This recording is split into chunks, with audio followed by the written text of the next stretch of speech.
தமிழக முதல்வர் அவர்கள் பெண்களுக்காக வெற்றி பயண திட்டத்தை கொண்டு வந்திருக்காங்க. இந்த திட்டம் பத்தி பார்க்கறதுக்கு முன்னாடி இதுவரைக்கும் நம்ம பேஜை ஃபாலோ பண்ணல அப்படின்னா மறக்காம ஃபாலோ பண்ணுங்க. ஓகே, அதாவது மகளிர் கட்டணமில்லா பயண திட்டம் விரிவாக்கம் பண்றதாக இந்த சட்டப்பேரவையில் தமிழக முதல்வர் அதிரடியாக அறிவிப்பை வெளியிட்டிருக்காங்க.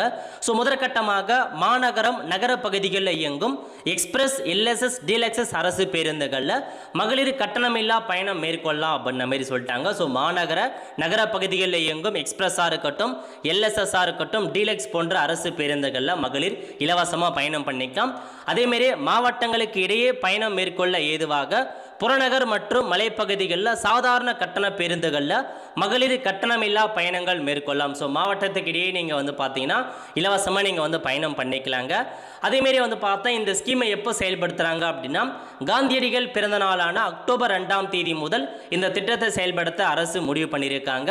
இந்த திட்டத்தை செயல்படுத்த தோராயமாக 6000 கோடி ரூபாய் செலவாகும் அப்படின்ற மாதிரி நிதி ஒதுக்கீடு செய்கிறாங்க. தகுதிகள் என்ன அப்படின்னா கட்டுப்பாடுகள் எதுவுமே கிடையாது, வருமான வரம்பு எதுவுமே கிடையாதுங்க.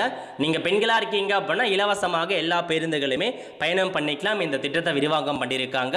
அதேமாரி டிரான்ஸ்ஜெண்டர் இருக்காங்க பாருங்க, அவங்களும் இந்த திட்டம் மூலமாக இலவசமாக பயணம் பண்ணிக்கலாம் அப்படின்ற மாதிரி அறிவிச்சிருக்காங்க.